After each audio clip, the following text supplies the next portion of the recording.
Welcome to this afternoon's lecture on this, the sixth and final Monday of the 2018 session of the School of Criticism and Theory. It's a professional and also a great personal honor to introduce our speaker, Professor Sari Nusseibeh. We live in cynical times when despair has nearly vanquished hope and sentiments of chauvinism have reduced virtually to silence those voices who still call for peace, who alert us to our common humanity. Humanity is a word that orients toward a high ideal, perhaps the highest ideal that we share in common as a species. But the word itself has grown threadbare and abused, tempting many of us to conclude that it was never anything but a mask for power. Such cynicism is refuted by the life and work of our speaker today. Thinking itself, genuine thinking that crosses borders, has become in recent years increasingly difficult. It has become an act of heroism. The borders that I have in mind are hardly metaphors. They are actual borders, checkpoints patrolled by soldiers and fortified by subtler instruments of propaganda and censorship. Borders are sites of conflict and violence, and every day, it seems, individuals find it increasingly difficult to pass those borders. And every day, the walls of separation are pushed further, colonizing both land and the landscapes of possibility, shutting down our capacity for imagining that our lives in common could be otherwise. In this cynical age, some still manage to think across borders, to keep alive in our minds a vision of what it would be like if our political conduct conformed to our moral claims. Few thinkers embody this capacity for philosophical and political imagination more than Sari Nusseibeh. An historical curiosity. The name Nusseibeh is venerable and familiar in Jerusalem, dating back at least 8 centuries to the time of Saladin and King Richard the Lionhearted. The bond between Islam and Christianity was affirmed when the keys to the Holy Sepulchre in Jerusalem were entrusted to the Nusseibeh clan, so that the Christians would remain safe and could worship there in peace.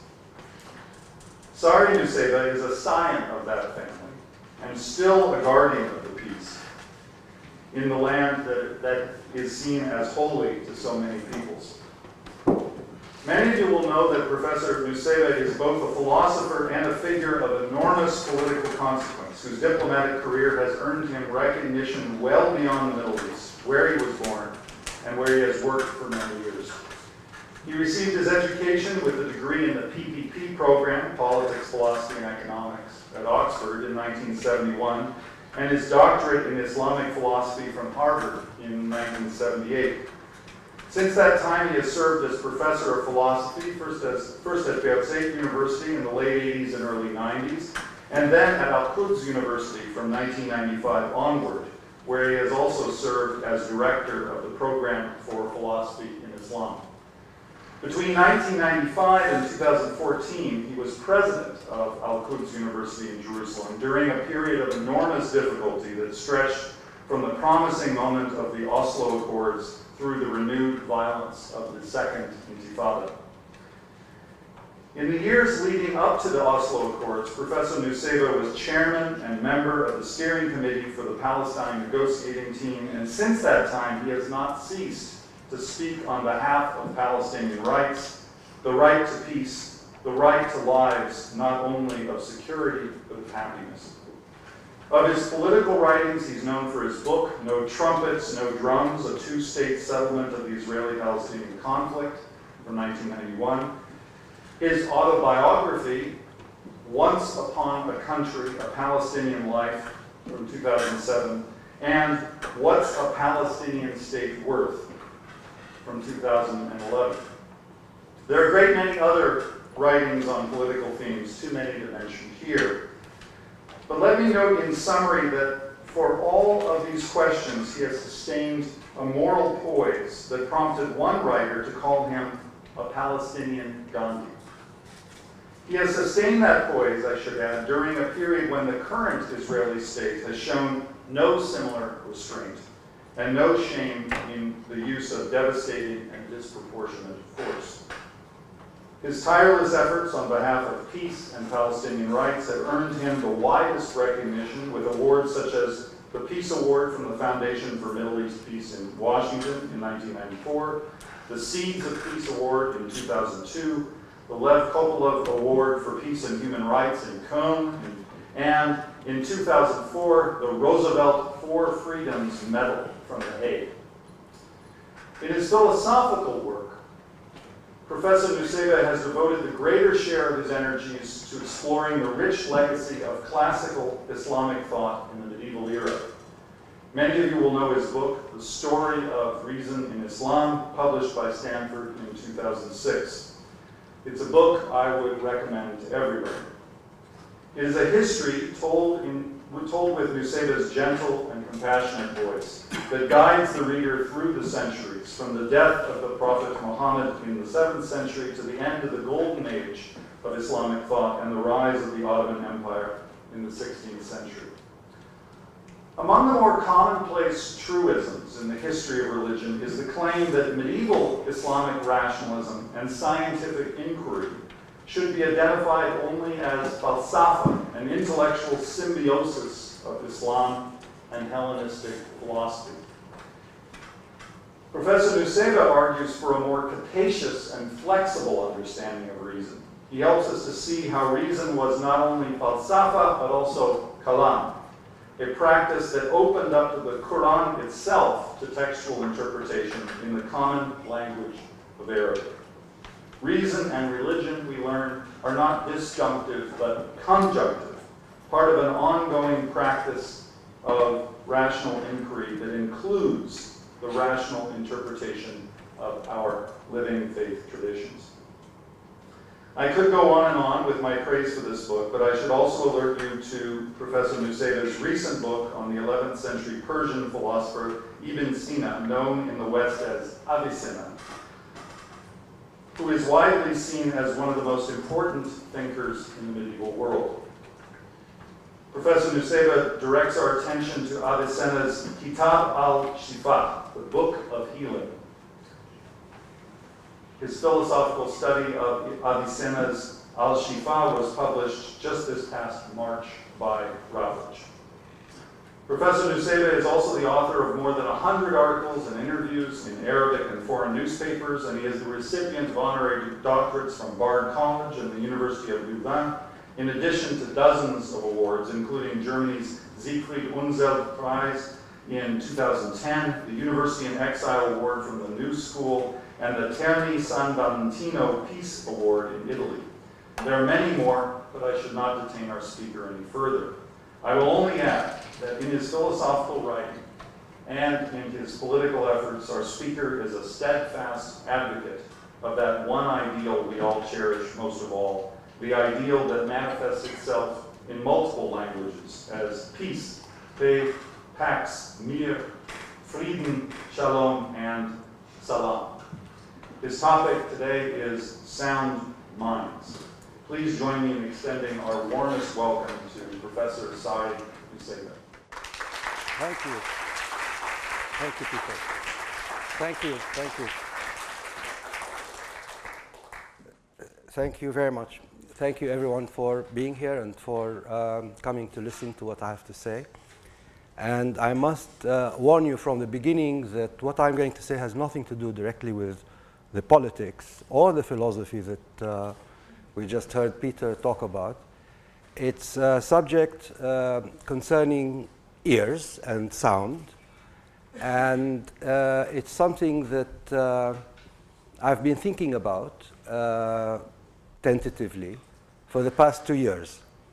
And I wish, actually, given the introduction, to spare 1 or 2 minutes just to let you know why I got into this. Because the reason I got into this in the first place, you can say, was a political reason.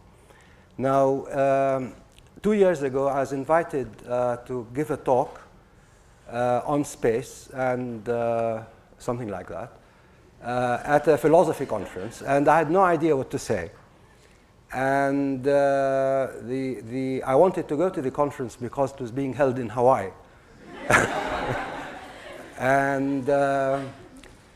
And so there I was in a state of total, confusion, not knowing what to say. When we got an invitation, my wife, who's sitting here, Lucy, and myself, to go and listen at the house of the American Consul General in Jerusalem. This is before the Trump move. This is 2 years ago. To listen to a choir, a youth choir, working under the auspices of the YMCA in Jerusalem. And so we went, and as I sat listening, there we saw them. The choir was composed of a few students, young people, maybe between the ages of 14 and maybe 18 from schools.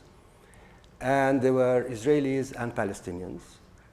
And they had someone conducting, he was an American, but living in Jerusalem, and he had sort of brought them together to compose songs. You can actually now download on YouTube, if you go to the YMCA Youth Choir in Jerusalem, you'll see them. They've since then acquired a lot of fame. But when we sat down listening to them, they were singing a song called "I Want to Make This Your Home." I want to make this your home. And they sang it a little bit in Arabic, a little bit in English, and a little bit in Hebrew. And these were Israeli and Palestinian young people. And as they did this, I suddenly started to develop in my mind what I could say in that conference in Hawaii about space. Namely, that maybe it's something to do with music or something to do with sound. Maybe sound and space are somehow connected. And so at that time, I asked my friend, I became a friend of the conductor because I called him up the next day and said to him, "Would you like to come to Hawaii with me?" And sure, he said. And so we went together. And the presentation, it was a key note address that I gave in conjunction with him. He worked on the music part, and I worked or tried to work on the theory part. But the ideas that I had they still are today very untamed. They're sort of immature. So I hope you will bear up. Now, why I'm telling you all of this is to just warn you that what I'm going to be speaking about now has to do with that kind of theme, but that the motivation for it was, I wanted to let you know, was totally good. It was an innocent motivation, despite what you're going to hear from me now as I read out my paper. And I'll be reading it because otherwise I will not be able to present a coherent kind of discourse. And every time there's something that doesn't seem to sound quite right, if you give me some more minutes, I'll probably come back to it in the course of the talk, and you will pick up what I probably couldn't explain a few lines or a few paragraphs earlier. And it's a work in progress. So I very much hope that you will somehow help me or help yourselves, if you're interested, to go ahead and do things on your own about this. So, as a result, is my accent sort of, do you understand me? Yeah, good, okay. So, as a result of the growing public and legal interest in abortions, much attention is being devoted in the recent philosophical literature to the idea of personhood. If the right to life is said to belong to a person, then at what point in time from the moment of conception does a person come into being, and therefore come to have that right? I might venture to say that the word person here is loaded, since the interest in personhood or personal identity obviously predates the current debates and can arguably be traced all the way back to dualist notions about the world where it was common to assume that an immaterial self that is distinct from the human body which it comes to inhabit is what gives that human body a distinct selfhood or identity, normally meaning some special kind of self-consciousness. Whether from the recent or classical perspectives, the notion of identity or personhood also implies sameness. The right to life of a fetus is a right to a continued life in the future, that is, in the future of that same organism. Likewise, the immaterial self has typically been portrayed as a substance that essentially remains the same, even as per Plato it finds itself ignorant in this life of what it used to know in its previous state. In some religious narratives, it also has to be the same after death. In other words, identity, meaning an identifiable object of discourse, and sameness, meaning for, and accounting for whatever changes this object may undergo, are typically assumed to be reflexive. Whatever has identity must retain it, i.e. remain the same over time. The anti-abortionist argument loses some, if not all, of its moral force if the notion of sameness or continuity is denied.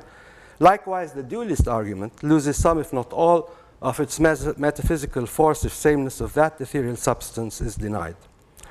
Now, in what follows, I shall tentatively, perhaps even adventurously, I sort of undermine the word, steer a sort of middle, if somewhat twisted course in this well-trodden terrain, essentially suggesting to take sound or its vibrations seriously, both as a progenitor and a continuing function of self or consciousness.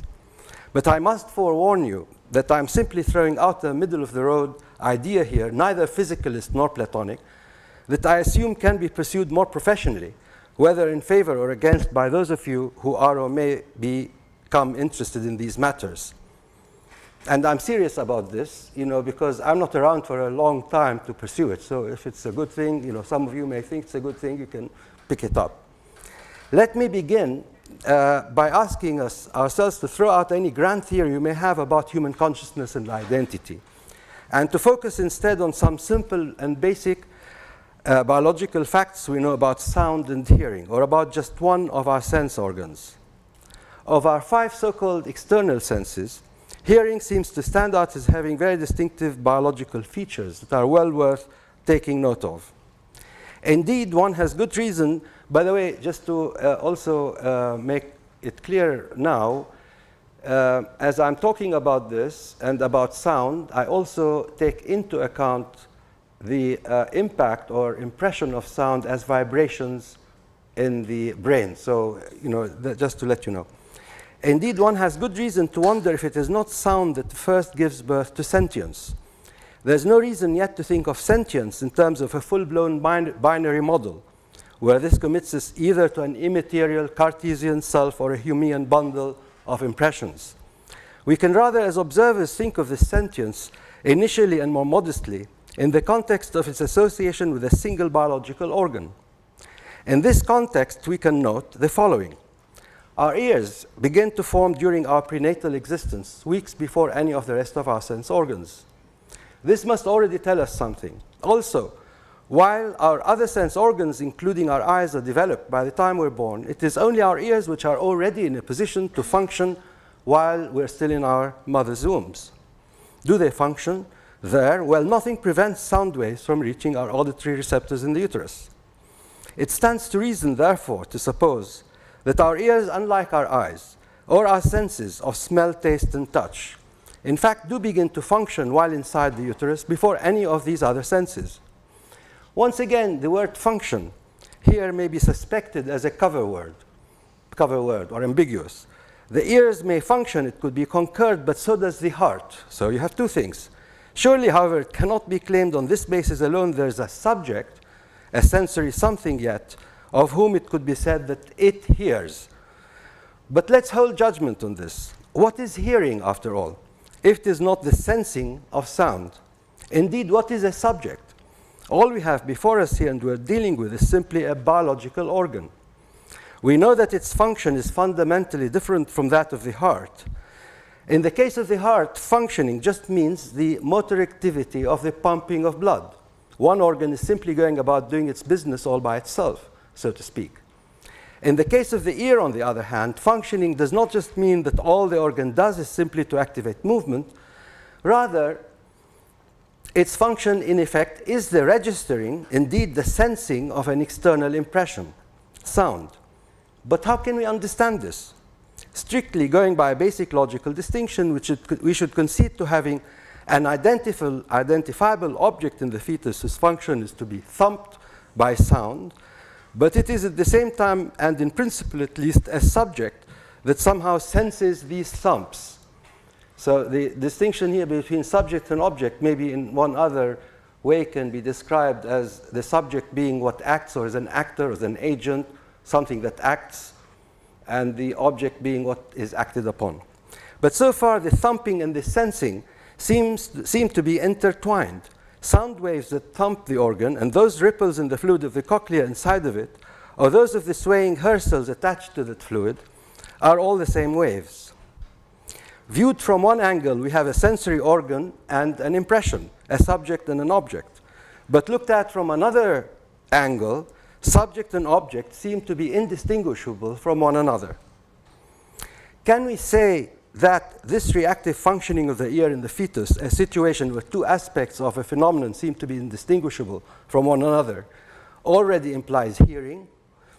Someone might say that hearing is a cognitive experience that can only be ascribed to a person or to a complete nervous system, whereas what we have before us is simply a picture of a physical organ being physically affected.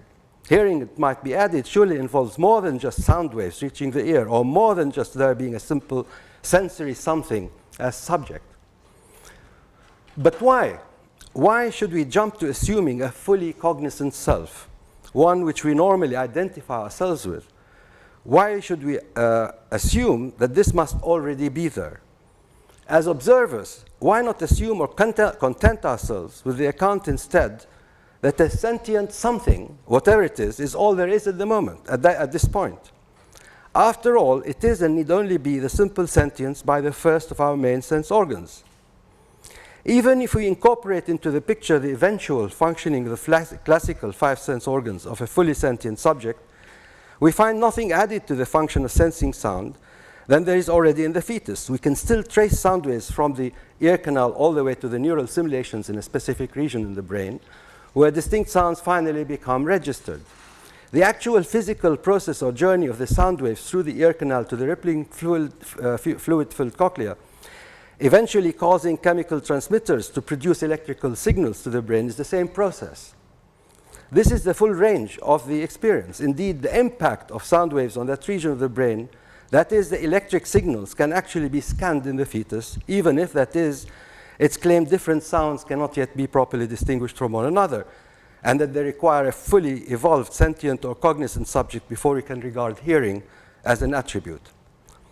But surely, hearing must start sometime, and it need not necessarily mean hearing by a fully cognitive subject that distinguishes properly one sound from another. At some stage, this indeed has to be the case, but at inception, all we have is the thumping and its effects. In any case, looking again at the biology of the ear, the cochlea's constitution already registers differently pitched sounds. This is a basic part of its function. And as said anyway, whether it's a sophisticated distinction of sounds from one another or a primitive sound or just pitch distinctions in sound, the underlying physical account of how that happens is essentially the same, whether a properly cognitive subject is said already to exist or not. In this basic sense, the physical and sentience accounts are coextensive, making it hard for us to understand why, at the primary stage level, sentience or hearing is denied altogether. Indeed, the only reason for such denial seems simply to be the preconceived but tenuous notion that a fully cognitive subject must first exist for us to attribute hearing to it. That it is a tenuous notion is clear from the fact that we do not normally assume that hearing must be associated with biological organisms that are fully developed or cognizant, whatever we might mean by that. Someone might claim that ants or birds, for example, or bats for that matter, respond reflexively to sound but do not hear it.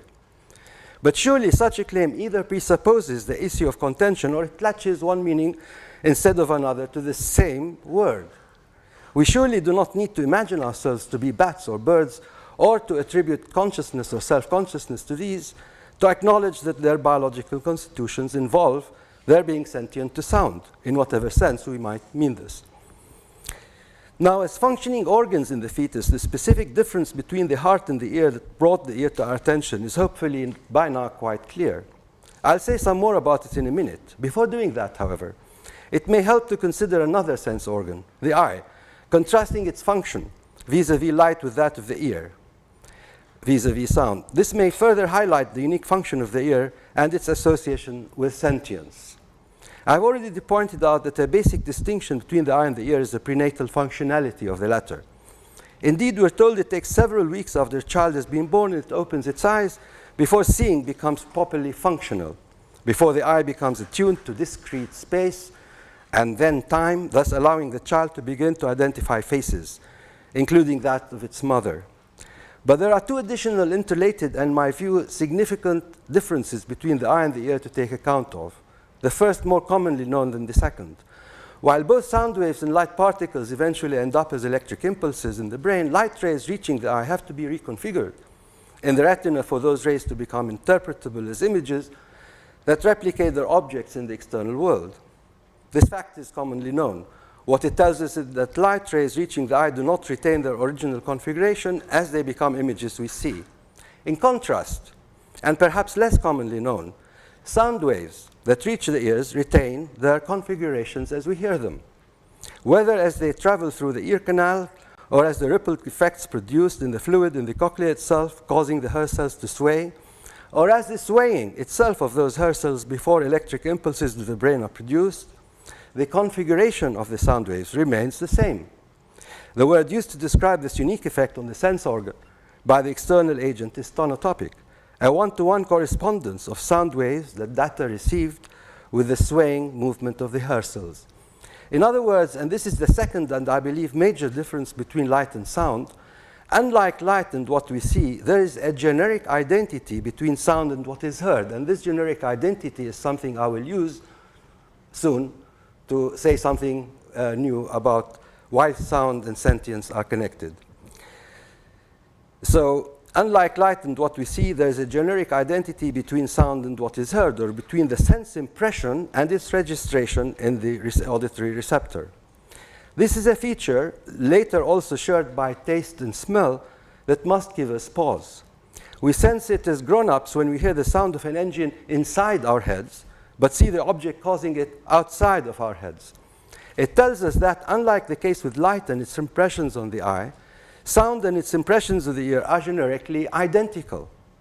More particularly and especially in the inception phase of the ear, there seems to be a generic identity between cause and effect, or sound and sentience, a notion reinforcing the claim made earlier about an identity relation between subject and object, a sensory organ and the impression upon it by an external agent. If sound is sensed by the organ and the two are indistinguishable at the moment of contact for being generically identical, what we seem to end up with is simply sentience as sound, or which is sound. However hard it is for us to imagine what exactly this is or how it can be explained. But now something that is in one sense a subject and in another an object may at first seem to us to be a peculiar notion, perhaps denying the self-evidence of the law of excluded middle. But arguably, this may be so only if an object of reference is already identified or presupposed. However, we're not yet in a position to identify such an object. Indeed, as observers, we may never be able to identify such an object in the first place, though each one of us may eventually be better positioned to identify themselves. All we were able to do in this case was to identify two factors, one which we took to be a cause and the other its effect, the one being mapped onto the other. It is the union between them that we could describe, not refer to, as what we called sentience as. This is not an altogether unheard of situation. We're told that a subatomic particle, for instance, has embedded in its nature a 50% chance of inclining in one direction or in the other, making it an extraneous factor in which direction, in fact, it will incline. Computer science, this dual state of the particle is apparently being experimented with to replace current binary digital technology with intentions to create another leap in computing power. Likewise, it is not far-fetched to assume that at its inception, sentience can be described by sound and hearing in the same breath. Being a sentient subject and sound data are one and the same thing, or are two sides of the same coin. I must straight away point out here that this elementary formula neither identifies yet what sound and therefore subject we're talking about, nor does it more importantly yet explain to us how sentience in this union can be understood, or how a separation may eventually develop between this sentience and sound, what might be described as a, so to speak, sentience of or to sound, rather than as sentience as sound. In other words, although the basic principle of subject-object identity here may be clear, we're still in need of understanding how and to what this principle applies. But already, it seems to be a reasonable hypothesis to suggest that the earliest stage of sentience, which is typically the sentience of the prenatal ear, we can, as observers at least, claim that for the human species at least, being and hearing are the same, or simply to be is to hear, and likewise conversely. And I must once again emphasize that by talking about sound impressions, I also include, or I talk about the impressions of sound in the brain, which can be felt whether through the spinal cord or the brain skull, if not through the cochlea. Many insights as well as complications arise from this claim. For example, what about the dualist notion of the self or of personhood? Indeed, does this account identifying subject with object or self with impressions we receive correspond with or corroborate Hume's, or more generally, physicalist accounts of the self? On the other hand, what about abortion or philosophical debates of pain or Cartesian first-person narratives ascertaining selfhood? I'll try to address some of these issues below. For now, what should hold attention is having identified a theoretic ground level for sentience from which we can trace the evolution of consciousness. At this level, at least, if not further, Hume's identification account seems to fit quite well.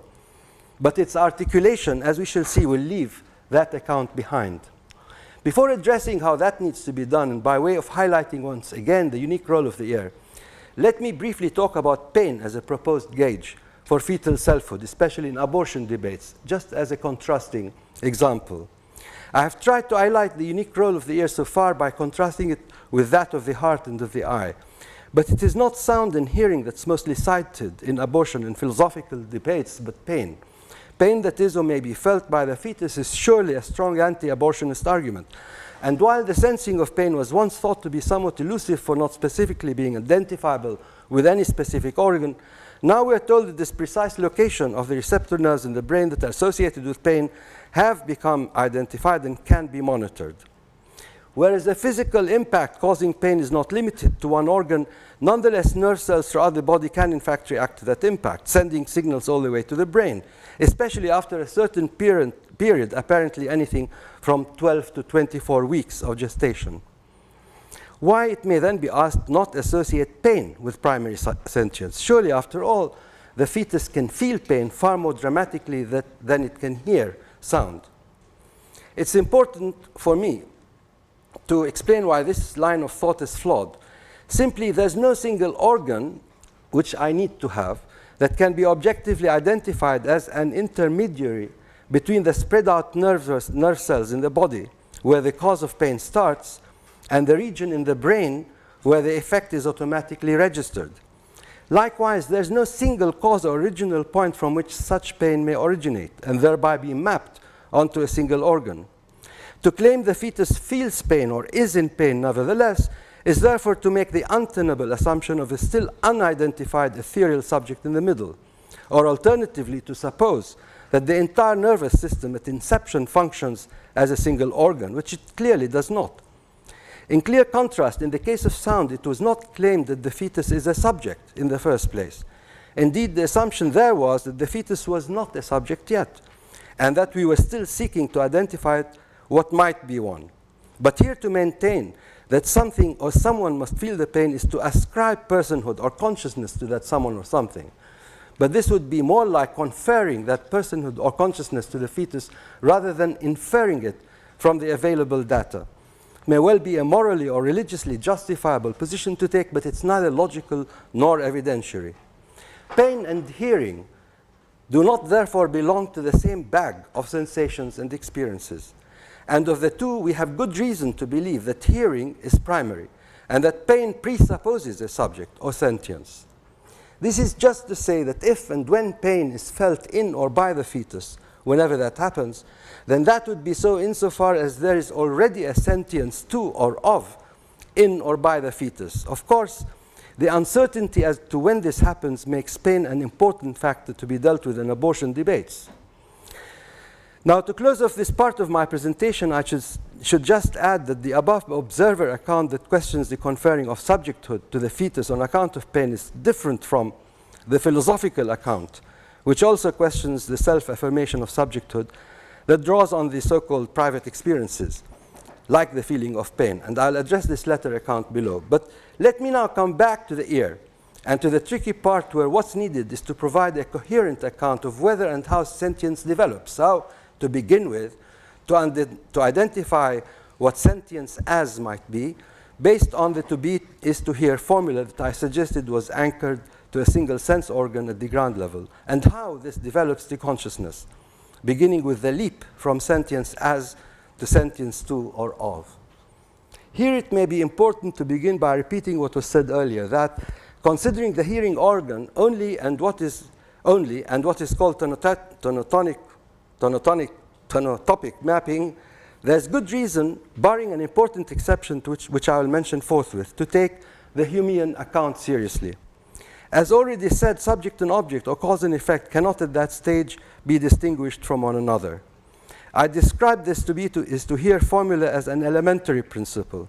According to this formula, one cannot in principle here imagine the thumped object, namely the auditory apparatus, to be anything but a continuously changing series of sound impressions, following one another through time, Humean-wise. Now, the outer structure of the physical organ indeed remains the same for all intents and purposes, but its inner sensory parts would be in constant flux in the fetus, as different sounds from inside and outside the body impress themselves on it. Now, by itself, this formula confronts us with a quandary. While its account of sentience as, in theory, answers to the subject-object sameness, in that sounds are indistinguishable from their impression, the account so far significantly leaves out an explanation for a more important and underlying sameness, namely that of the sentience as itself, which I referred at the beginning to its need of having to have continuity or sameness. So on the assumption of constantly disparate sounds reaching the ear from different directions, our account leaves us with a constantly fluctuating sentience, or a series of short-lived ones, mostly different from one another, and each one disappearing almost as soon as the waves of a particular sound subsides. In this kind of state, we cannot envision or expect there to be a sentience that stands out and that we can describe as having a single identity, can describe as an object, indeed even one that fluctuates.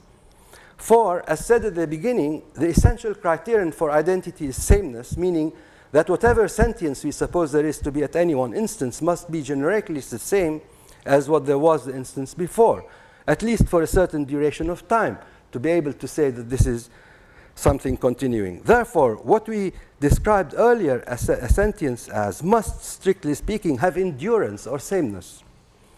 The prerequisite for such a sentience cannot be a series of disparate sounds, but must be a single continuing sound, what ideally would constitute a generically constant impression at the causal end of the auditory receptors that will ensure a generic continuity at the reception end, a sentience that would thereby have enduring identity. Now, in the plethora of sounds that reach the fetus, one that we are told stands out is that so-called whooshing noise that permeates the fetus's general auditory environment. Though undulating, it is a sui generic fluid, white noise whose waves impress themselves on the hair cells at the receptor end, making this an exact replica at that end. This then ensures an enduring identity that is at one and the same time a sound and a sentience, an object and a subject, as considered in different lights.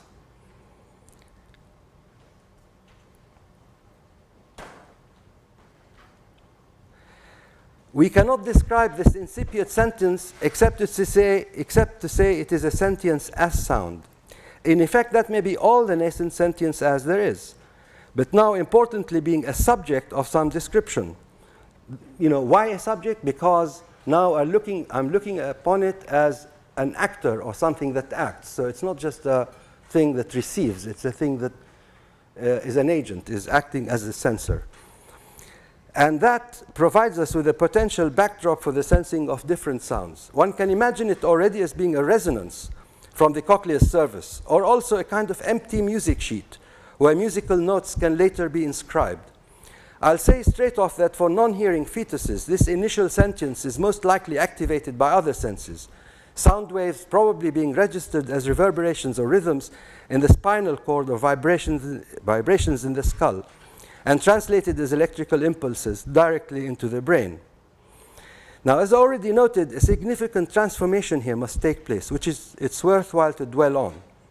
In the absence of this basic sentience, subject, here meaning sound, and object, here meaning the ear, or in the case of defective hearing, what compensates for it by other senses, are indistinguishable from one another. Indeed, the latter cannot but be seen as an object. But once we have a part, a sentience as, that has specifically become singled out by the whooshing noise, thus having continuity and an identity, we now find ourselves dealing with what must be considered a subject now, a sentience as, in place of the object, the physical organ we started out with. So this is a very sort of difficult bit of inference, but anyway. In its capacity as what senses, it is now, by virtue of this, a subject. While we cannot pinpoint what that is exactly, it now appears to be a single, though submerged subject, as something that can now be described as subsisting in an otherwise fluctuating environment, its being consisting precisely in having that identity. This is finally why the formula to be to hear seems to be an apt fit. Shall we say this likely sentience is a sentience at the ground level or of the first order? What we would mean is that we may have explained the general principle that being is hearing, but we are still short of understanding how the identity of a particular hearing being begins to form, or what selfhood really means. After all, it's not the identity of the physical organ, the object that stumped which eludes us. What we're now confronted with and having to identify more clearly is that ethereal substance we will later call a subject or consciousness in the proper or fuller sense. To say that our object, the organ, has now yielded a subject as a result of the whooshing noise may help us introduce the nature of the subject. It is a sentience as sound. And more specifically, we can now say as the undulating sound of the fetus's fluid environment. But this is only one side of its ineffable nature. Its more challenging side is to explain its sentience to sound, its emergence, if you will, from a sound being to a being that is sentient to sound, a process that involves or requires there to be a something that can now be sentient to sound, whether of itself or that are not itself. This is surely what consciousness of another, as well as what later we can understand as self-consciousness, means. It is a consciousness of. How does such a sentience evolve? Remaining with sound, how might we account for a possible leap from the ground level of sentience as to the first level of sentience to, or of consciousness? Is it possible to hypothesize how that happens, how sentience evolves? Following the same kind of reasoning we have used so far, we can once again postulate what in one sense and in the first instance could be an object of a thumping sound, and what could act as an identifiable or specific sound at the causal end as a subject. So we can sort of repeat the experiment now one level up. I'm focusing on the paper, and I mean reading. I'm not looking at you. I'm very sorry, because I feel that I have to go very quickly. And if I just take my eyes off like that, I might get lost. So you'll excuse me for not facing you, right? Okay. So we have object and subject, and usually the subject is the sound, and the object is the thing that receives the sound. And what I'm claiming is that the thing that receives the sound, if it senses it, transmutes or becomes a subject itself. But having become a subject itself, it's in a sense taken up, jacked up one level, so that in a way now it can be looked upon itself as an object of something else, which acts as subject. Do you see what I mean? So we're going step by step up, and each step that we're going up, the sentience we're talking about, I'm claiming, somehow matures, develops. And each time this happens, it happens by the transmutation of object into a subject. All right? This is what my claim is. And all right, well, I don't know, but anyway, I'm not married to this thing. I mean, I'm not, it's just a paper, right? Right. But I think there's something in it. Okay. Let's first consider what our object here might be. So now what I'm looking for is object and subject one level up than the level I started out with, which was the cochlea itself and the initial whooshing noise. We can with reason now say, having established a ground level sentience as which has become a distinctive feature or configuration of the hair cells, a resonance or a music sheet, that this now could be an object that can be thumped by another sound. All it is an identified but general being of sound in the physical space of the auditory receptors. Its nature being a sound sentience, it's not hard for us to imagine that sounds can be registered in or on it, thereby allowing it to be considered once as a sentience as, which is an object that is thumped, but in another light also as a sentience which senses that sound, or as subject. It's not just a sentience which is sound, which was the first one. It's a sentience to or of sound. Such a sentience then would, in theory at least, qualify it as a sentience that hears, or as a hearing being. So now we must look again for a potential singular sound, a generically single entity, a subject, or as a thumping sound. As will soon become evident, we will have a lingering question here of whether at this stage we need to account only for one such sound, as we did the first time, or if discernment between more than one such sound is required for a sentience to one. Let us leave this question aside for now as we first seek to identify one such sound, one that can be identified from amongst the clatter of sounds reaching the fetus. Such a sound, as an entity that can be singled out, must have identity, that is, ensure sameness from one instance to the next. Such a sound would thump its object, this latter now being the ground level sentience as, already established. This would be ready once again to acquire a dual role itself, in one respect as an object being thumped, and in another as a sentience to or of that thump. Now, what might we consider as a likely generic sound that replicates itself on our sentience as, making this now a subject itself? There is, at least, one sound that seems to fit this requirement. It's the recurrent thumping sound, a tonal rhythm. It knocks like clockwork, or even an alarm, or on the auditory receptors, and specifically now on the already established sentience as in those receptors. Indeed, it's the most direct of identifiable sounds reaching the ear of the fetus, not as waves from outside its body, but immediately through the veins that are proximate to the inner side of its eardrums. This is the rhythmic beating of the fetus's own heart, as blood is pumped and made to rush in regular, ordered intervals through the veins. One can imagine this recurring theme to be almost like a wake-up call, as a tonal inscription on the sentience as. If there is one likely specific sound or impression that could be responsible for awakening or forming an enduring sentience to, it must surely be this rhythmic knock. We can imagine that the constant heartbeat is now mapped onto the backdrop sentience or inscribed in it as a recurring tonal rhythm, each instant echoing the one before it, its recurrence ensuring sameness, its distinctness from its backdrop signaling an awakening of a sentience to in the midst of the flapping waves of the fluid. It's as though the recurring sound waves of the heartbeat that blow systematically at the sentience as hair cells set aglow the rudimentary flames of that ethereal subject, the sentience to, that will forever remain indefinable. I use the expression set aglow purposely here, as it describes the manifestation of something, like a flame, from something else, like wood. But less poetically, we might think of it as a second-order resonance or a projection in some yet undefined form of the impressions of the heartbeat. In due course, as we shall see, this subject can still be described as a projection of impressions, whether of sounds or of other data. Here then it appears that it's a tonal rhythm that awakens basic sentience, making it into a hearing being with identity that's sentient to sound. Not surprisingly, this tonality may also be all that remains once brain functions degenerate at the end of life, so to speak, as I shall point out at the end of my talk. But now it may be reasonably claimed that being sentient to a sound makes sense only if that sound can be contrasted with at least one other. After all, what we're now dealing with is not just a sentience as, which is identical with sound, but a second-order sentience, which is a sentience that discerns sound. And discernment of a sound would make sense, somebody may argue, only in the context of a discernment of at least two separate sounds. Allowing for this to be the case, we may consider another sound as a likely candidate, one fulfilling the same requirement of identity and continuity, and is objectively identifiable.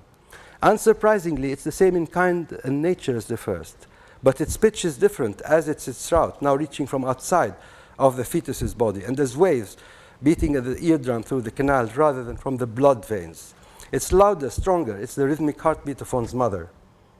Once again, it's a recurrent tonal rhythm that is set apart from the plethora of indistinct sounds, and is sufficiently the same in nature as the first rhythmic sound to be identifiable, but sufficiently distinct to be discernible. Can we say that it is specifically now, not before, or by virtue of this different rhythm and pitch, we can now envision as another distinct sound impression the discerning condition for sound subject becoming sentient to sound becomes satisfied? There are two interrelated issues here we have to unravel. The first to do with answering the question we just asked ourselves. But the second, the more basic one, is that of the mother's heartbeat. If, going by what was suggested earlier, at inception to be is to hear, and the being requires a continued or sameness of sound impressions to qualify as a being with identity, we may at first find ourselves having to conclude that what we now have before us are two hearing beings, or subjects, rather than one subject, projected by the first sound impression that's now sentient to the second sound impression. Because if we take each sound impressing itself as a cause to constitute the identity of that which is acted upon, and there are now two sounds, someone might argue, well, now we have not just one being, as I'm arguing, but two beings, based on the principle that each sound must generate or be reflected in one being. After all, as far as the fetus is concerned, there's only one sensory receptor. It now registers another rhythmic beat. Does the first sound subject, the sentience as, here find itself split into two, becoming two subjects?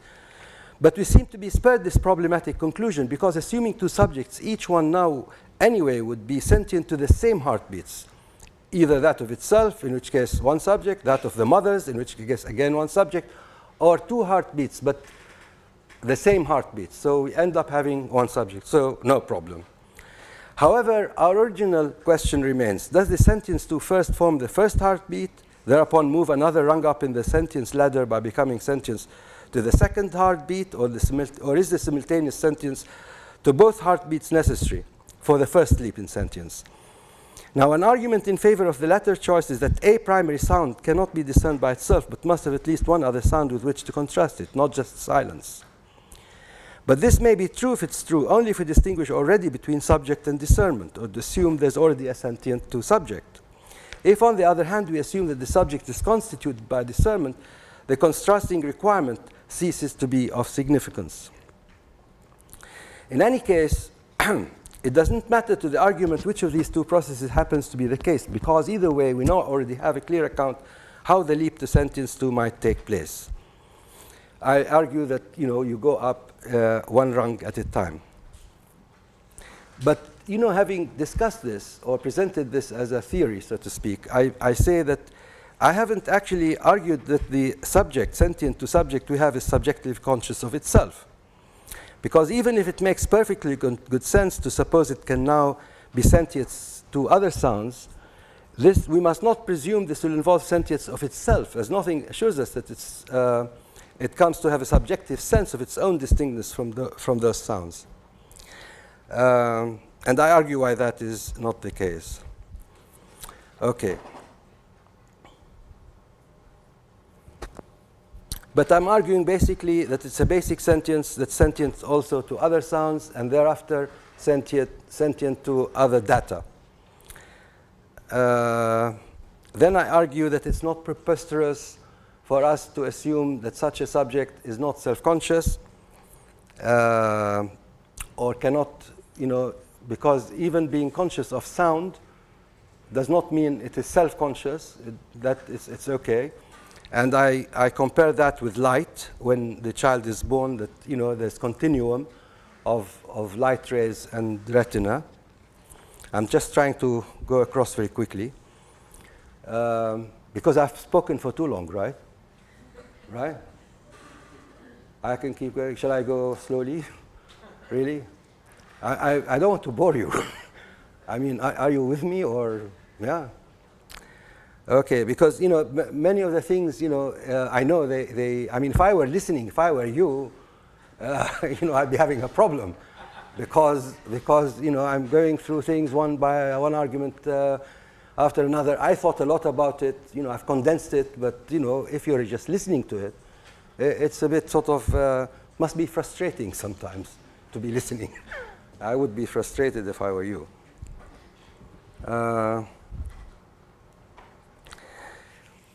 Okay, let me read this first, this thing. It's not preposterous to claim that positing such a subject or sentience to that's not self-conscious makes sense. As already noted, we're, for instance, generally content to accept the being of such a subject, a sentient to, once the child is born and opens its eyes. That is, even when it still cannot distinguish between itself and the light rays that reach it, or to differentiate between them. In this case, the space filled out by the light impressions in the child's sentience is a mere continuum. Before birth, there's no reason to think that the situation is different. In this case, sound being in the fetus's main environment, and the space filled out by sound impressions in sentience also being a mere continuum. One presumes that as more sounds infiltrate and are noted, a gradual ascension from one consciousness strong of sound to one above it takes place, and the honing of its skills at sound differentiation becomes enhanced, commensurate with the genetic development of the deep structure of language in her brains, what we are now assured is a significant factor in the development of awareness. Furthermore, our subject now being a sentient too, it becomes theoretically possible also to hypothesize the sensing of pain or of impressions other than sound. Now, I do not mean to discount the importance of the development meantime of the fetus's other senses that we know little about, but the sound narrative as a primary physiological feature seems to be both apt and sufficient to explain how sentience begin to evolve. Even as already said, if tonality is somehow sensed or registered directly in the brain, perhaps through sensing skull or spinal cord vibrations, as must be the case with fetuses with defective cochlea. Once born, of course, other senses kick in. Not surprisingly, once again, the primary sense organs that immediately come into play after birth are those like sound, where data and sense, cause and effect are generically identical, namely those of taste and smell. In both cases, what are tasted or smelled by the newborn are exactly the tastes and smells of the objects themselves. The impressions of these are also tonotopic. That's why, like sound which we hear inside our heads, we smell not only with but also in our noses. And we taste not only with but also in our tongues. At some point, all these sensory organs begin to align themselves with one another, each one adding another dimension to the perception of the other. As light, for instance, now comes to be aligned with sound or taste with smell, the aggregation feeding into what was classically called a sensus communis. Presumably, as all this happens, the process of the further evolution of a being self continues in both of its respects as a sentience as in the sentience too, sound continuing to be its anchor. Now, classically, this sensus communis was regarded as a being distinct from the self, properly so called. It was simply a brain center into which all the five sense organs fed their data. As to the self, this was a contentious issue. Was this a mind or soul? Did it exist before the body? Does it have existence after the body's decay?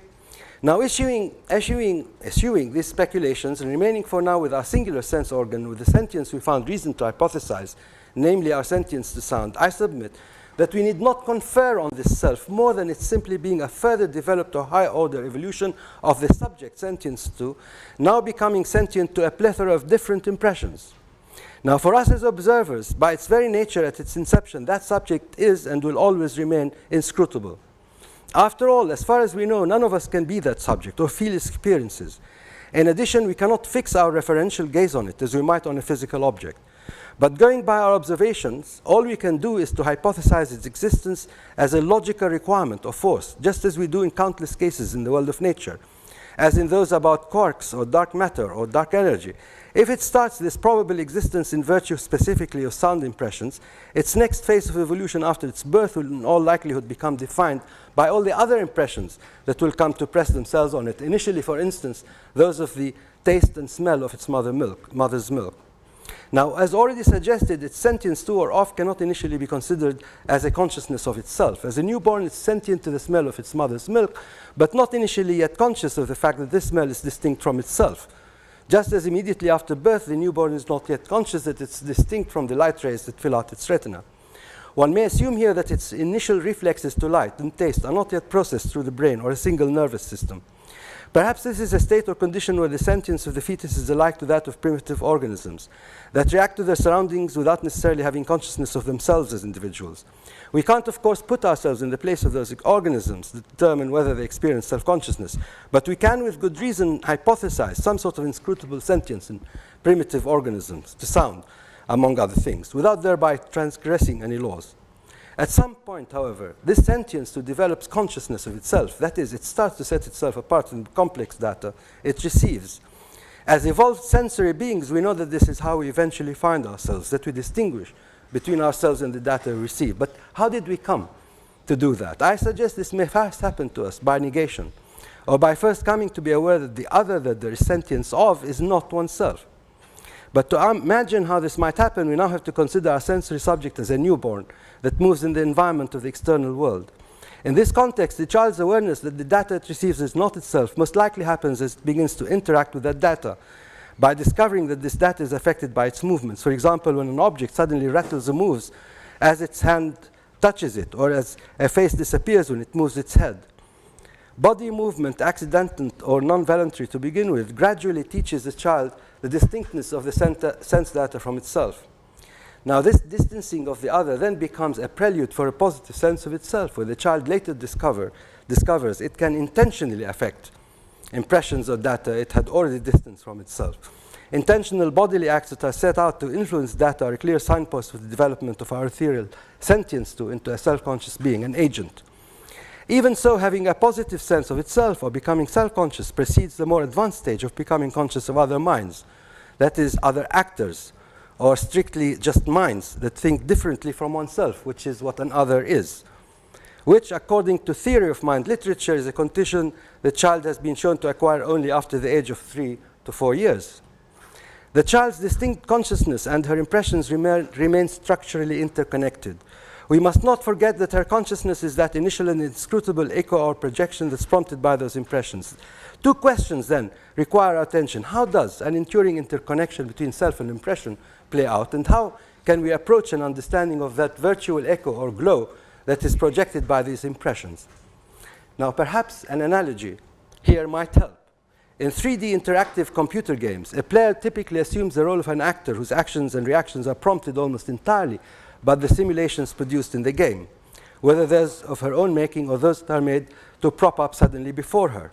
In part, that avatar's identity is structurally constituted by the interaction between it and the simulated environment.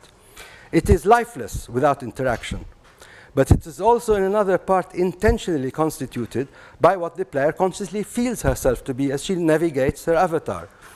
Again, it is lifeless without that intentionality.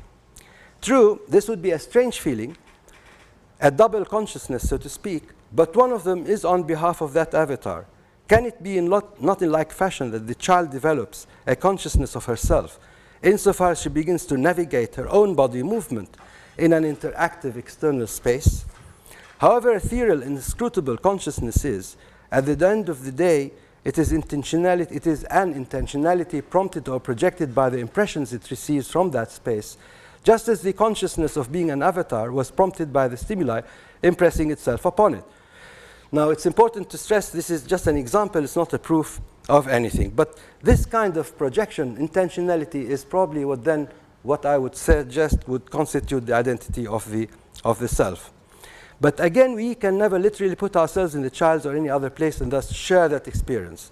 That self-consciousness, after all, is not ours. But we do not need to know to do this in order to know it's there. We can imagine what it's like from experience our own self-consciousness. Indeed, as many philosophers have classically argued, this self-consciousness must be primary, however undeveloped it may at first be.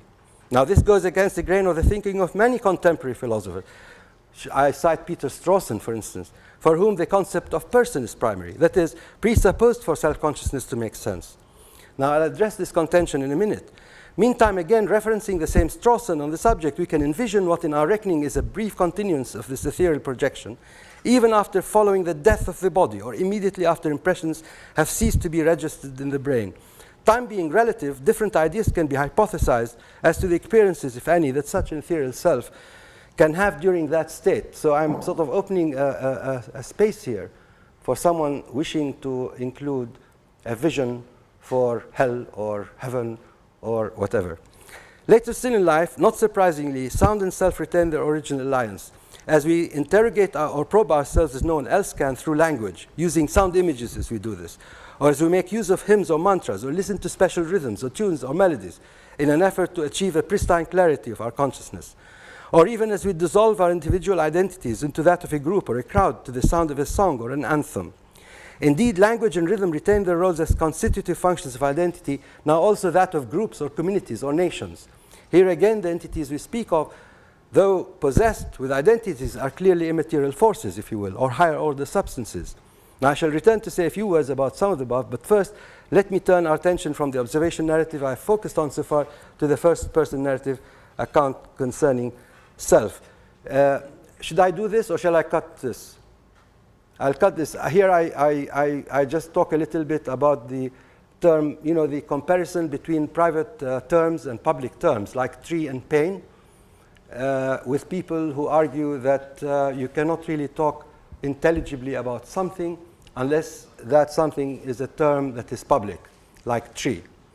But you cannot prove that something like pain, for instance, exists if it is not already part of a public language, if it's not a public term. And they take this to show that pain, you cannot sort of extrapolate from experiences, personal experiences, things like self-consciousness or the self, or feelings that you have like pain or anything like this. And I basically argue against this, and I try to show that, on the contrary, as I've actually already to some extent argued, I've put forward the basics for this, that consciousness actually develops anyway by itself primarily through those senses, and even the sense of oneself develops in this way. And also, so I don't need to go into that. It's a bit philosophical, this bit, but and therefore, the cogito argument I argue against. All right. But not to worry, it's okay. And in the end, I argue that, those arguments that language philosophers use and the cogito uses, because they are language arguments, and because language is a form of sound, that actually we come back to discussing the self, having explained what sound is. So we cannot sort of explain that just by either mental discourse of ideas or about language in abstraction. Quickly, I want to finish, but this is the basic main part of my talk, all right? So I'm not going so I'm going over some pages, and I'll come to 2 more pages, that's all. And now, I wish to conclude what I already called my adventurous remarks by briefly citing Musicophilia, that noteworthy collection of clinical cases narrated by Oliver Sacks, which I'm sure everybody's read, where he tries to impress upon us that musical form has an uncanny association with our deep unconscious or inner selves, as evidenced by his studies on his patients. Music's pedagogic and therapeutic functions are now commonly recognized, but Sacks invites us to look at music's effect also from a new angle, its effect on its patients. Looking at one paradigm example, we can consider the case of a patient who, whether as a result of a natural degeneration of her brain faculties or from an accident, has come to suffer from both factual as well as autobiographical amnesia. She cannot recount either events about the world in general or about her own life. In addition, the patient can no longer compose propositional speech. Her condition is pronounced as being irreversible. In one sense, we might reasonably claim that the patient is not the same person, not quite the same person she was before. Indeed, some of us might go as far as claiming that the person we knew is already quite gone, that all that's left now is just a body bereft of the soul that once inhabited it. However, a doubt lingers. The patient, once a music lover or professional pianist, seems to be responsive to melody, or even to be able to play a piece of music she played before. Parts of the right-hand side region of her brain are still active. To some, it might seem that this observable behavior is a mechanical leftover, almost alike to the involuntary impulses of body parts sometimes produced as the breath of life leaves the body, mere nerve impulses, expressed in face features indicating a familiarity with a tune or melody, or even expressed in humming or playing it, doesn't warrant the conclusion that the patient's self is still in there. However, Sachs gives us a different view. Quoting numerous examples of similar cases to do with music, even ones incredibly where a patient who has recovered from being unconscious as a result of a car accident, I think it was a lightning, takes to learning musical notation in order to transcribe a strange melody that suddenly manifests itself in his head when he comes out of his coma, insists on the unique role musical rhythms. So this guy who was hit by lightning and has a coma and then gets up afterwards has this compulsion. He feels this compulsion that he wants to play music. Now, he's never been a musician before. He has a hymn, but he decides he wants to learn musical, apparently, notation, and he wants to play music. Anyway, so Sachs insists on the unique role musical rhythm seems to play in our minds, making out music somehow to be an enduring zone, binding us as persons to the outside world, or binding the outside world to us. He views it almost as a primordial chord of the self's being. Parting with a view held by one of his colleagues, he emphasizes the enduring existence, as he sees it, of the sentient self, even in the darkest of cognitive hours. Even when the so-called rational part of the self has somehow dissolved, a musical or tonal sentience signifying continuity remains. I'm using this actually just to look at what I was talking at from the opposite end. Like I was looking at the effect of sound in the fetus before the mind is developing, and now I'm looking at it again right from the other side. Now, Sachs sees the music experience of his cases as key to recognizing the enduring self, but he seems also convinced that music in one form or another, for example, as anthems or melodies, also contributes to the formation of collective identities, such as those of nations. So it's not just contributive of constituting personal identity. In all these cases, we seem ready to recognize the existence of these nations and groups, almost as higher order substances, even though we are also aware of the fact that the identities of these entities are virtual or ethereal. For example, we talk about, this is politics, we talk about the reconcilable or irreconcilable face-off between Zionism and Palestinian nationalism, as if these were bona fide subjects. Are they subjects? I don't know. But behind all these projections, whether through songs, anthems, national narratives, languages, or collective memories, sound is immanent. Certainly, it does not cover all the cultural and experiential factors that contribute to the formation of those higher order substances, but it lends credence to the claim that their identities as that of the individual are primarily constituted by sound. Now, to go back to what I told you right at the very, very beginning, what set me off, it was the Israelis and the Palestinians standing side by side, singing together, and producing a single new collective identity. You know, they were singing, I want to make this your home. Listen to this. So the Israeli was singing this, addressing himself in a way to the Palestinian, but the Palestinian was singing this, addressing himself to the Israeli. And imagine the depth of just saying those words, I want to make this your home, as heard by one side or the other. Now, you know, and as they sang it together, it sort of just occurred to me, sound, you know, brings these people together. And, you know, it plays far more in bringing people together. Or, of course, you know, making them run off, as Peter just told me, sound is important because he can't work when there's a lot of noise. So that's true. But you can imagine how, in fact, it does bring us together. You can imagine how it constitutes our identities in different ways. Anyway, that's all I have to say. Thank you.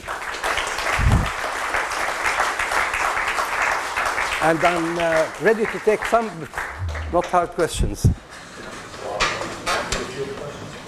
Yeah, please. If people are interested. Yeah.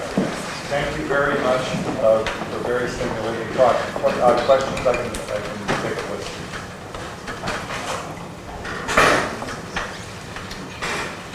Yes, please.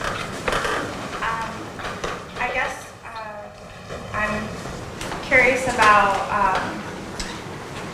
like the title of your talk is Sound Minds. So I guess I'm curious of like what an unsound mind could be. And I'm also thinking about that in relationship to subjectivity and like maybe like new occurrences in relationship to not just sound but all sensations. So like the choice to like undergo sensory deprivation tanks and things like that. So I guess yeah, you talk about sound, but I'm curious more about like unsoundness or something like that in relationship, especially when you have like metaphors of sound that are also kind of tied to concreteness, right? So you have like, that's a sound argument, right? So I guess I'm curious about things that could undo that a little bit. Do you have examples that can help me? I guess the one that I was thinking of is sensory deprivation. So people that are like intentionally choosing to put themselves in a space in which they don't have any sense. Intentionally. Intentionally. I have to think. Sorry. No, that's fine. So let me think. First of all, what I've tried to do is to think not of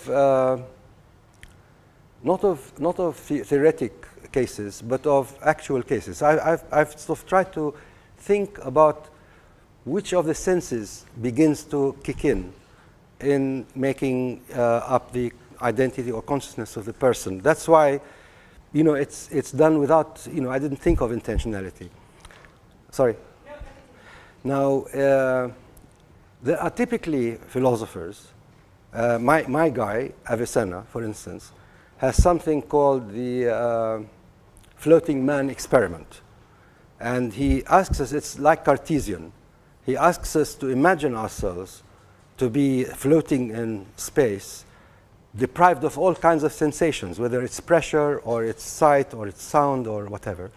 And his argument there is that even if one did imagine oneself like that, one would in fact have to confirm that one exists. It's a kind of Cartesian discourse. Now, although this guy is my guy, I call him my guy, but I disagree with the discourse, with the theory, because I don't think you can do that. Because by the time you can do that, you already have acquired language, you're thinking in terms of language, even if you're silently talking to yourself. The only problem that faced me with this was how it affects people whose cochleas have a deficiency, because that's the really important issue. Now, so I looked into this, and it so happened in Israel, there is a whole village, Bedouin Arab village in the Negev, which has about a population of 400 people that are blind. And we went there and I tried to study the studies. They've done studies on them for the past 20 years. There's a single village, so it's sort of genetically.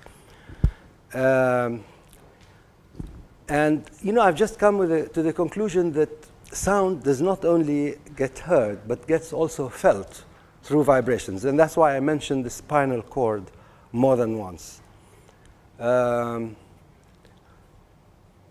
But it's certainly at some point, probably the sound is complemented by the other senses. So, it's the sensing, feeling of the vibration, but it's also of other things as you go along.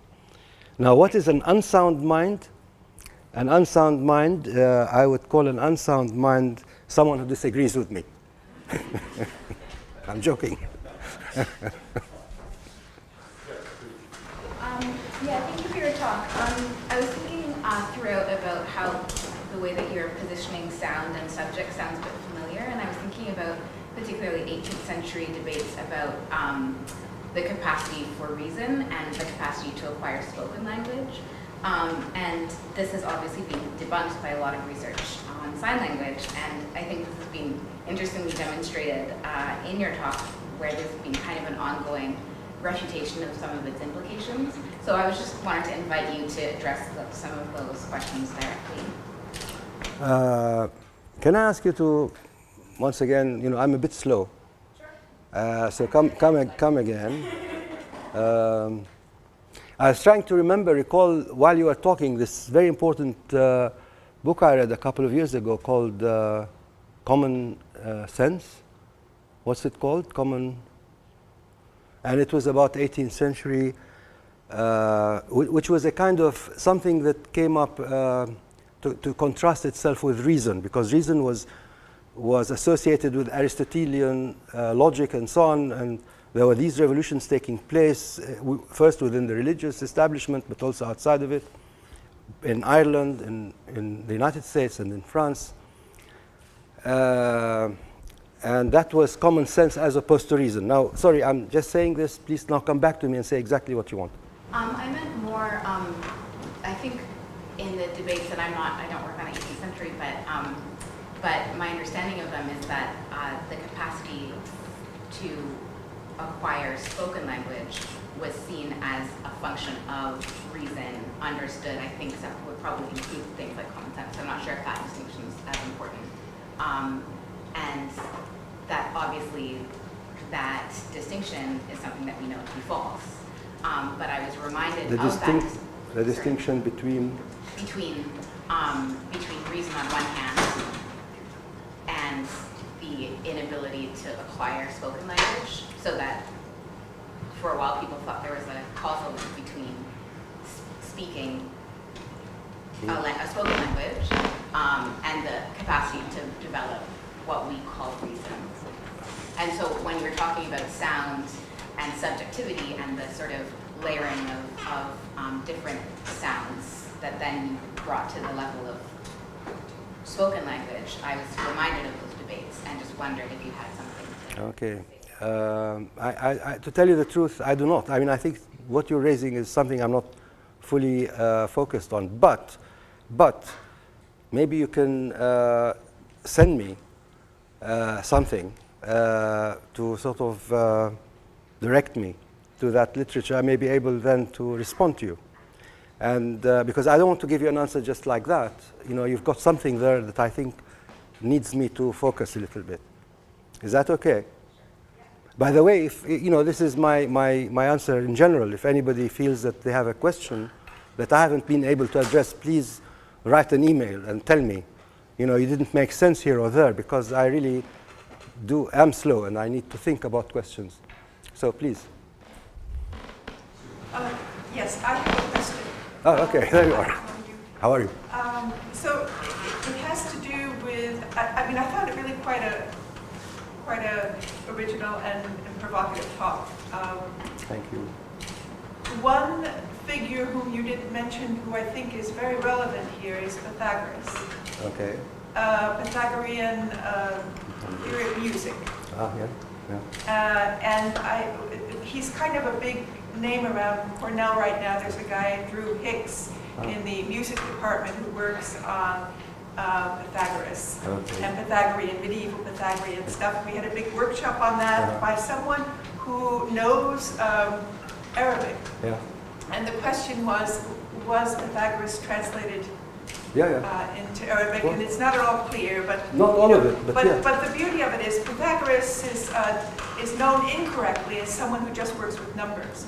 But the numbers he works with are musical numbers. So the octave, the third, the fourth, all of these that are in fact totally crucial to.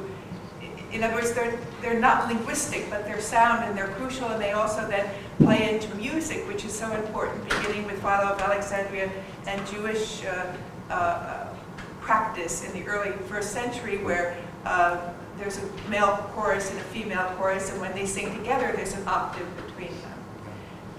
And so this way of building community is all through Hellenic culture in the province of Asia.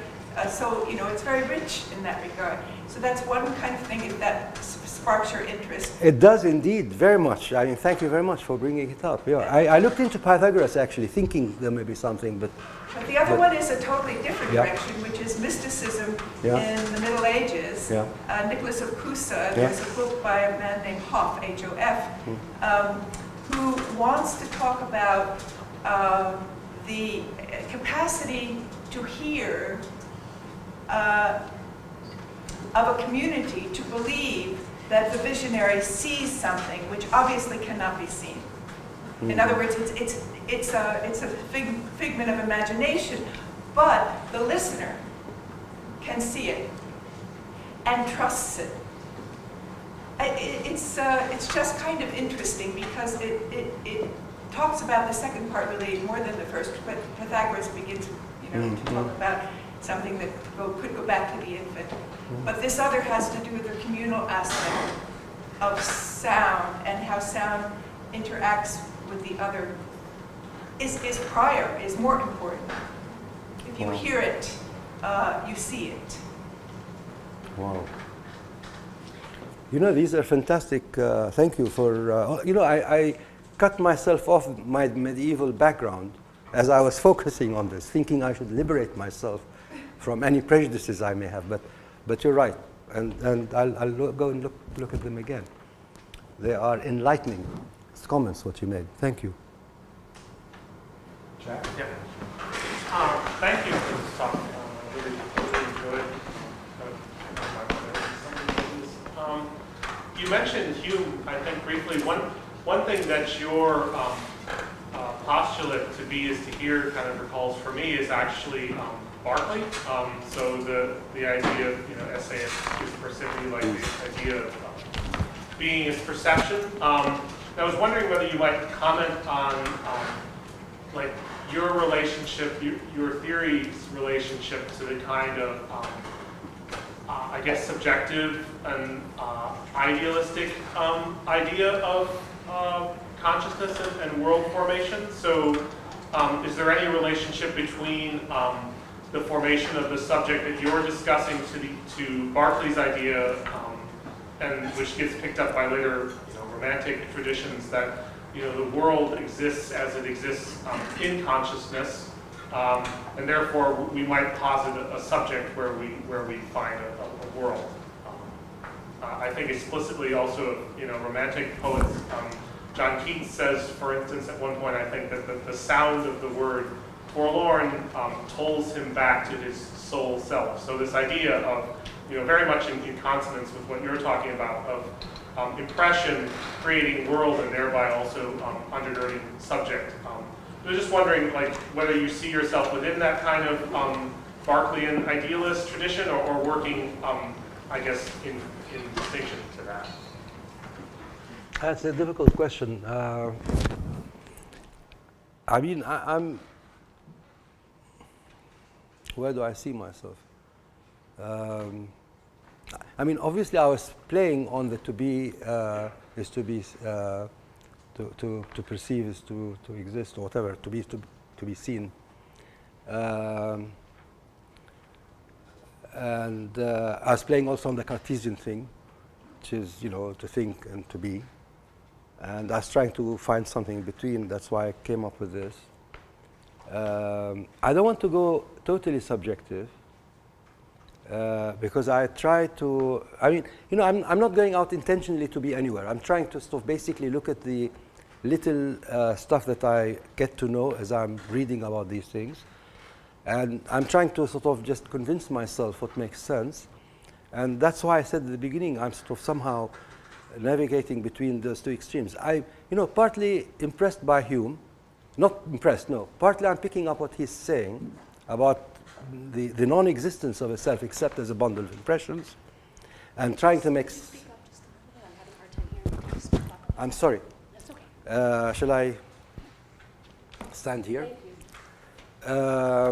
So I'm you know, I was picking him up, but then trying to untangle that to see what impression and how can we identify an impression. When I came to language, I didn't actually read that bit out. I was sort of, again, oscillating between subjective and objective approach to understanding how the world is set up. But I haven't really made up my mind anywhere. I mean, I'm sorry, but I don't have any preset ideas. But I'm going to, if you, again, I'd like very much if you could send me that fantastic line by Keats. I mean, it's just wonderful. I mean, please. Maybe I don't know. Yes. So I guess I have a question and then it's more like a comment. I was wondering if you would, I mean, you said you're not trying to do anything specifically, but if you were trying to depart from a philosophy that is centered around sight. So you focused on this notion of hearing being more central to personhood. And usually we tend to associate sight with reason and knowledge. I'm thinking mostly of while in the Middle Age, there's this idea of seeing the truth, but also you can taste the truth. So I was wondering, because you were talking about the different senses, if you had in mind this idea that you can hear, but also taste something that you're not supposed to see. Thinking of blood, of course. So You will not believe this, but my hearing is not very good. So should I speak louder? Yes, please. You know, I can't hear. Okay, so I was wondering if you were trying to depart from this idea of sight being really fundamental for reason and knowledge formation, and then centering around this idea of hearing, but I was also thinking of tasting, you know, Dauk. Tasting? Tasting the truth. Tasting? Tasting. Testing. Yes. Okay. Like how you can taste the truth in mysticism. Well, especially you were talking about transmutation, and I keep hearing transubstantiation. That this idea that you could have a different relation to truth instead of seeing the truth, you could taste it or hear it. So, you know, I haven't developed a position with regard to the issues that you have raised. Actually, also with issues that were raised earlier. yeah. I haven't. Not that I cannot, or that I will not, or that I should not, but actually what I focused on so far is what I thought were very basic facts, if you like, that I wanted to work with. Now, once I come to knowledge, what knowledge is, or what truth is, or what the world is, and so on, I'd have to do a lot more work. I think one would have to do a lot more work to try and link what I have there with that. But I don't think anything that I said necessarily goes against anything that's out there in terms of theories of knowledge. I mean, I think, you know, it's sort of more basic. What I've said is sort of, I take it to be more primary than, and something that can be built upon. It sort of questions some theories. What I said questions some theories. I haven't done the questioning very thoroughly. But for instance, well, I mean, it questions theories, but it hasn't. I haven't actually developed a proper questioning of them. You know, please forgive me, but you know, your question, it's very interesting. Yes, and I do. I'm giving hearing more importance than seeing, maybe at some point. But please, I mean, you know, pick it up if you like. Write and tell me why it's wrong, where I should look, what I should do. You know, I'm a novice in this, all right? So, and you know, I don't, and I said earlier, I'm not sort of wedded to it, Catholically. I can divorce it. Someone else may pick it up and develop it if they like it, if they look into it more thoroughly, more whatever. All right? Yes, sir. There's research on the physics of the ear that suggests that the ear is in fact, or makes clear that the ear is in fact not a purely passive receiver of sound, and that under some circumstances it actually emits sound in the process of taking it. Wow. Because the ear is a non-linear device. Wow. So the question is, how would you think of that in relation to your notion of the subject-object? It turns out that this subject is actually actively engaged in the hearing process. Yeah, I mean, my argument was that it's sort of engaged, but I haven't thought of it as actually as there being physical data to show how it might be engaged. But so that's very interesting, actually, because you know it's one of the basic problems in my thinking, which is I can understand it being an object, and I'm pushing it to be a subject. Now, logically, it stands to reason that it becomes a subject, logically, that it is an agent. But I haven't sort of, I mean, that would be a great thing to look at, how, in fact, one can look at physical evidence to show that it in fact, does work in this way, because my distinctions are purely logical, although based on evidence, based on material evidence, but I think, you know, the world is so exciting. It's got so many things we don't know, right? And, you know, the other day we were talking about trees that transmit, you know, that feel and that talk to each other and so on. I mean, it's, well, if trees can do it, why can't ears? Yes, thank you so much. That was very exciting and rich and complex and suggestive. I had difficulty seeing the nexus or even the outcome of what I perceive to be two elements of the paper. The first was a contribution finding a middle ground in debates on personhood, with, you know, starting out with the abortion debate, etc. And there, if I followed you correctly, it seemed that your discussion of the genesis of the subject, if you can put it this way, somehow eludes all too facile assumptions as to it's either there or not yet there, and so on and so forth. But I missed what the outcome of that debate was. But then secondly, and perhaps more importantly to your overall argument, I was wondering how important for you is the claim that being is hearing, because in terms of human development and biology, the ear is the organ that develops first. What is the argumentative weight, other than it's always important to ground one's, you know, thinking philosophically in, you know, what is empirically known.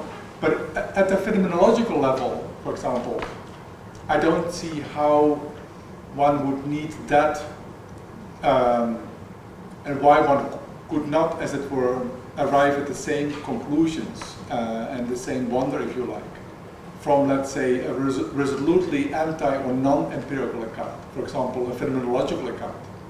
You know, roughly someone like Heidegger, who would probably side with you that to the question of the subject, questions of perception or affect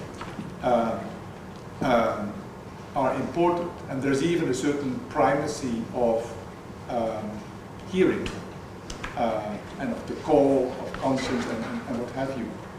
But it's not lodged in an empirical or genetic account. And now to come to your beautiful example, it seems to me that the choir that you witnessed singing this beautiful line, I want to make this your home,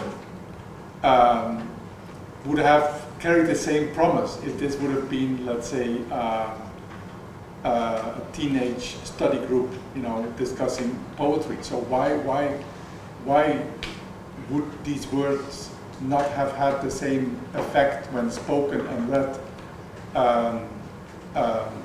instead of being sung? So there was something like a surplus value there of the music that made these words do something that they would not have done had they been purely discursive or poetic.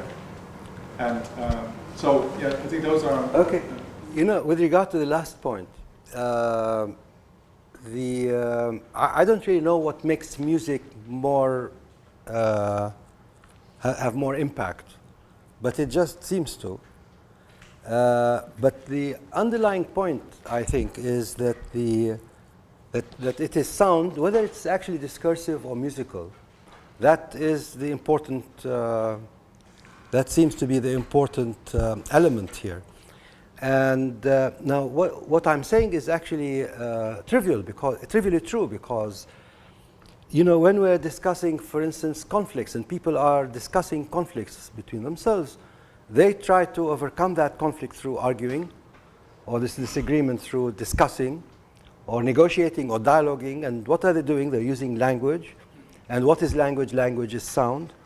And there are distinctions that we're aware of: how to use language, when to use it, what to say, what not to say, in order to get people to come closer to one another, even if it's not a song that one sings to the other to attract them.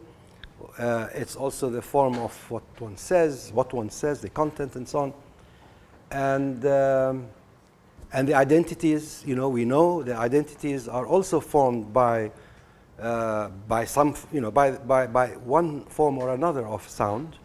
So whether it's music or cultural memory or narratives, political narratives, or whatever people write, so it's all there. And of course, if we understand the full impact, weight of that, the full meaningfulness of that, I think, and the fact, of course, that we are the agents of it. I mean, we're both subjects and objects. I think it may just help in, like again, to go back to the YMCA example, help us in seeing how, how important it is to use sound in whatever form in order to resolve conflicts or bring us together. But even in oneself, like you sit down and listen, if you're sort of upset, you put on some music to sort of calm you down. Conflicts within yourself are calmed down by this. There's a lot of power there. And I think maybe that's all I should have said, actually. There's power in words and sound, full stop. That's really all I meant by my talk. Now, the objective thing, I mean, I'd go along with the interaction, because as someone was saying earlier, I don't see the separation between subject and object myself, because the sound that we use, discoursing as we do, we are describing things, but as we are describing, we're doing, and we're doing with sound, therefore a reality that is an outgrowth of us. But I would have to think more about how to develop this if I ever were to develop this. If someone else were to develop it, I'd be much happier. I mean, it strikes me that the difference between speech and music is the quality and resonance or duration of the vibration, right? There's a kind of extension that happens in song rather than speech, which is sort of much more punctuated and staccato. And given your interest in vibration as being essential to sort of the way in which we absorb or interact with sound, and also given your interest in Islamic texts, I was wondering if Sufism plays a role in what you're thinking about, and the idea of sound healing, and sort of also like, mystical union through song. I know a couple of people have mentioned God and mysticism, but to sort of particularize it with a tradition that has long engaged with vibration and sound. Thank you, yeah. If it plays a role for you. Yeah, that's thank you for making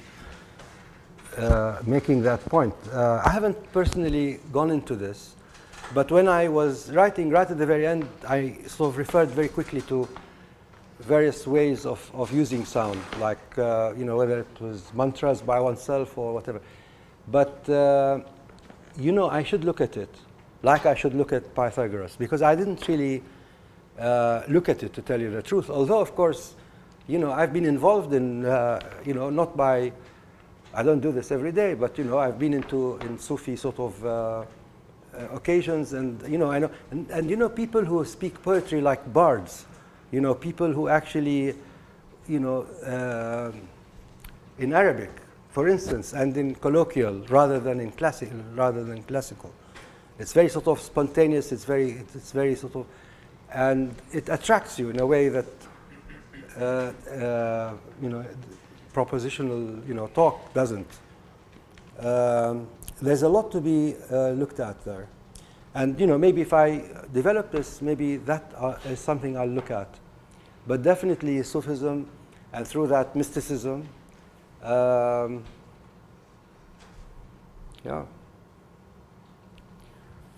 There's a lot of stuff that I need to work on. There's a wonderful book. What? There's a wonderful book on the 99 names of God. Okay. Oh, the 99 names of God. Okay. That's not a novel. No. Okay, I think Because there's that book, by what's the name? The Millennium book by this Israeli writer, in which there's this search for the 100th name. I don't know. It came out when the turn of the century, 2000. Anyway. I was going to say that there are at least two questions. First is mine, and then one more that someone might have that was written. I don't want to ask the last one.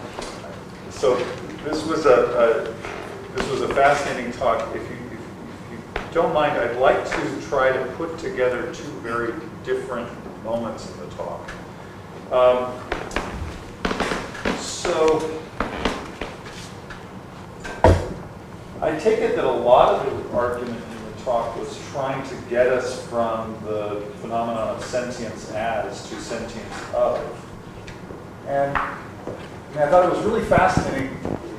At one point, the way that transition seems to happen, according to your argument, has to do with the various ways in which a fetus, an infant, maybe an infant, might differentiate itself from the sense data impinging on it.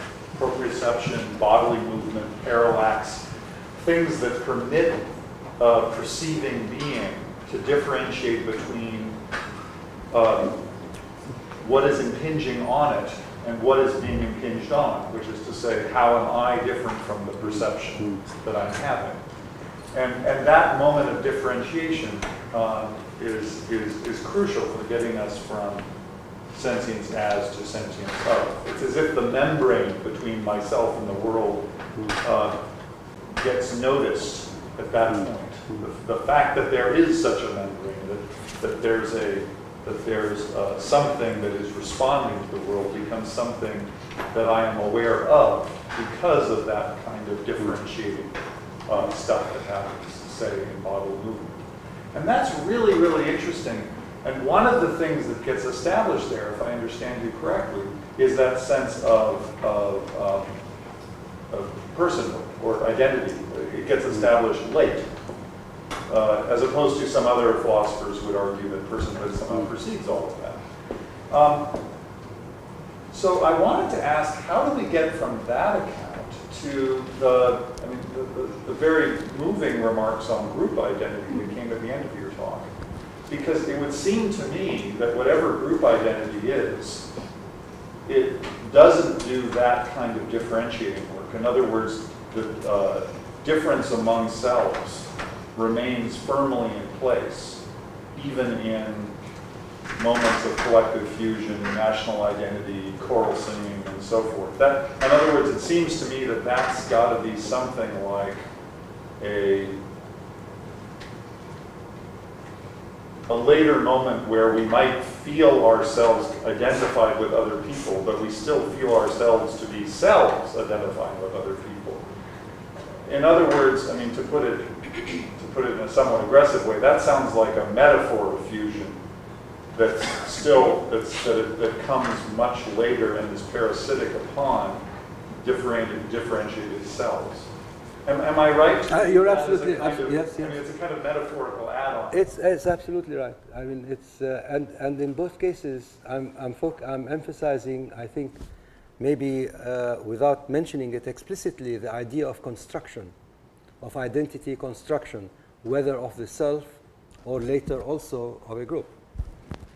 And by emphasizing the idea of construction, I'm therefore also alluding to the idea of deconstruction, when selves begin to conflict with one another to the detriment of either. That things are not out there rigidly fixed, sort of sent from above. So there are things that we, in fact, develop ourselves. We make our own identities as selves, as private selves, as individual selves, but also, public selves, like, for instance, being a Palestinian, for instance. We determine what this is. It's not something, that just descends upon us. And if one knows this, if one knows that it is constructed, I think we go a long way to, therefore, clipping at it so as to go forward together. So that's you're right.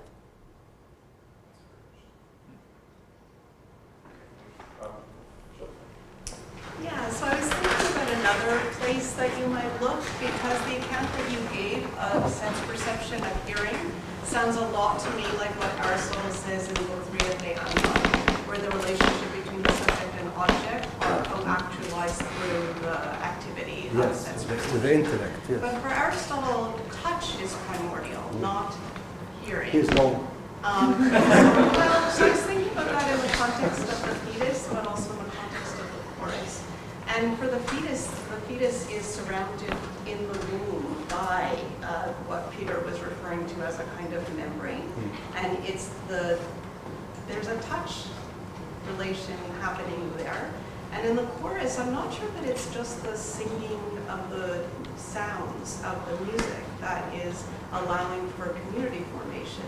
But because if people were sitting in different parts and weren't themselves constituted as a chorus, then they might not hear what they're singing in the same kind of way. So I was wondering about the touch.